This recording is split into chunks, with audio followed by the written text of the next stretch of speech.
Hello and welcome back to the channel. So just following on from my last video I talked about, if you haven't watched it, go watch it, I recommend it. This video I'm going to be talking about the Sega Megafiire controller. So I've already tidied this controller up, I've already cleaned it, no real damage on the inside to talk about, nothing significant.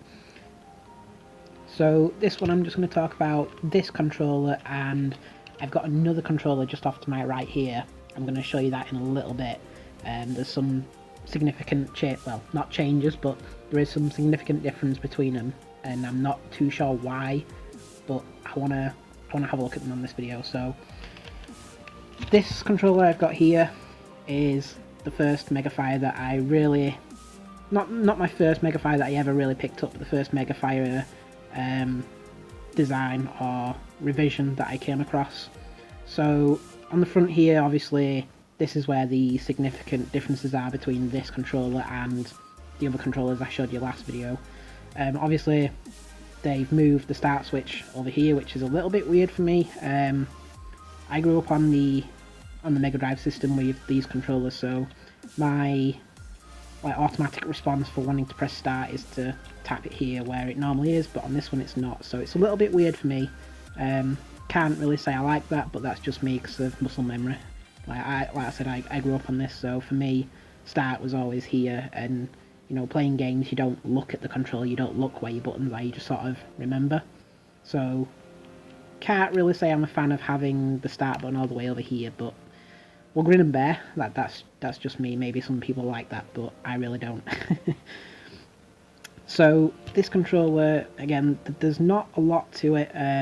If you watched my last video, remember how I talked about some controllers have what I dub as the double-sided board. So on the inside, the board inside, you've got your ABC here, and then on this side you've got the D-pad here, which again is, you've got this little indent, this little notch thing here, which is where that piece of plastic circular thing sits, and it tilts and rocks. That's how it gives you the up, down, left, right feel. So the key thing for this controller obviously is the switches.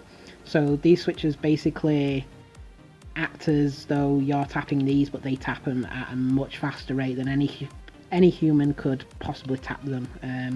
So it's really good for shooter games, possibly really good for Streets of Rage, punching the enemies. You can punch them so much faster, so many more times than you really could if you were just a normal human being. So these switches do come in handy. Each switch correlates to the buttons. This one here for A, B and C. So the one thing I want to mention with this controller, and the one that's just over there, is the model number. So I didn't know this. I've only just come across this recently, and I don't remember seeing this in the past when I've worked on these. So this one is the more common one I've come across. Let's see if I can show you this here. So this one is an MK dash, what is that? I can't see. Looking through the camera. It's a 1657-50. I don't know if you're going to see that. So it's a little bit scratched on the back, but we'll ignore that. So this here is what I've not seen before. So this 1657-50 controller, the ones I've seen in the past, I'm pretty sure are this model number, and this one I've got here is this model number.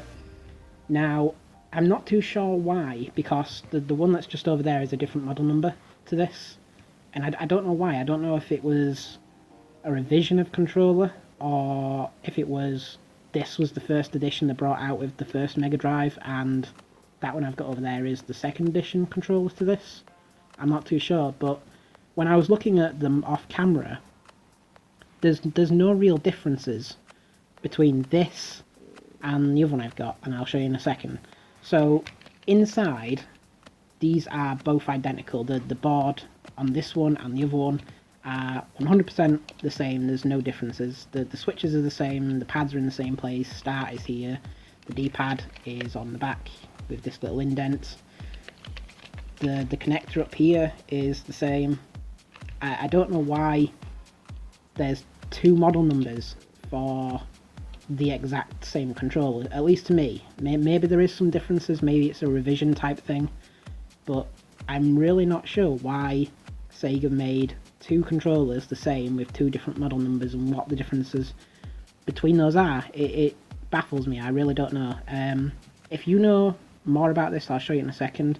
Do put it down in the comments there, tell me what the deal is, and I'll show you in just a second. So, like I said, there's no real differences between this and the other Megadrive controllers that I showed on my last video. This one, again, with it being the double-sided board, you've got that travel that these buttons have that I'm not a big fan of, I'll be honest. They're not bad, I'm not going to say it's a bad way to do it. It does work. I think it's a pretty smart design how they've put the D-pad on the back. I wouldn't think when Sega were making these back in the 90s, or any company for that matter, would design a controller where the buttons are on the back. That baffles me. But yeah, it's not a bad design, it's just not one I like. I don't think it'd work for me, but it does feel nice to press regardless. So give me just a second. So here is the other controller I was mentioning. So again, there's no differences between this and the one I've just showed you. Again, you've got this double-sided board with the indent. ABC, the switches, the start button, the connector is the same again. No real differences between them. The only thing that's different is, let me zoom in. So this is model number MK-10009. Now, I don't know why, like I said, there's two different model numbers for the exact same controller. There's no differences. The inside is 100% the same, double-sided board, same connector, same everything that I can see or think of. And I don't know why there's two different models of the exact same controller. And to me, as someone who grew up on the Megadrive systems, you know, for me, collectible stuff type deal, I'm not too sure why or what the difference is or why this even exists. Like, I can understand the other controllers where you've got different coloured buttons. You've got a grey one, there's the red one, there's the blue Japanese one. You know, I could understand if it was some sort of regional difference or a revision difference, but there's no revision difference as far as I can tell. Like I said, I've looked on the inside, everything is the same. Same switches here. You've got your buttons, the membranes, you've got the D-pad here that's on the other side. There's nothing that tells these two controllers apart from this model number, and I have no idea why. But other than that, these controllers do feel nice. The switches are a little bit old, but they do work. I have tested them. They are quite nice to play with. They do feel a little bit weird to me. I guess you could call me a purist. These are not my type of controller. I prefer the other types with the start button here. I'm not a fan of the Megafiire, but if you enjoy it, it does work quite nicely. You know, you can get away with shooting so much stuff faster than you could pressing these manually.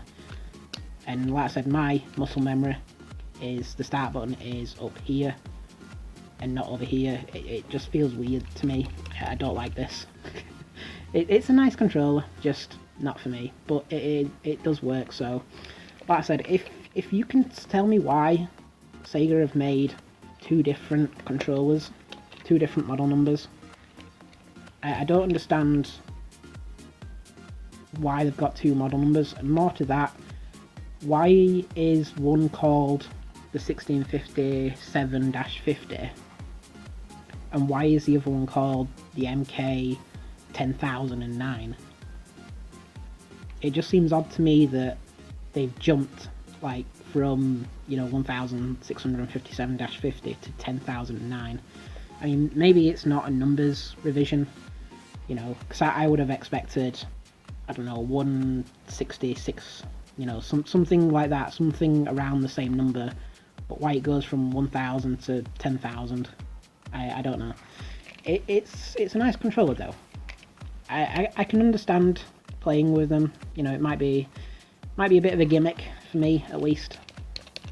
But yeah, that's about it. So it's only a short video. It was only a revision on my last video that I made. Because like I said, there's no real differences on this controller other than some cosmetic things. Like I said, you've got switches here and the start buttons over there now. So yeah, that was just a quick follow-up. If you want to comment down below, tell me why, if you know why, there's two different model numbers for this type of controller, because I don't get why. So yeah, like I said, just a short video, just a follow-on from my last video. So comment below, subscribe, let me know what you think of these controllers personally, if you've tried them, if you've used them, if you play with them, if you like them, if you don't like them. Personally, like I said, don't like them. Not my favourite, I prefer the others, but I can understand the gimmick of it at least. So yeah, thanks for watching. See you next time. Bye bye.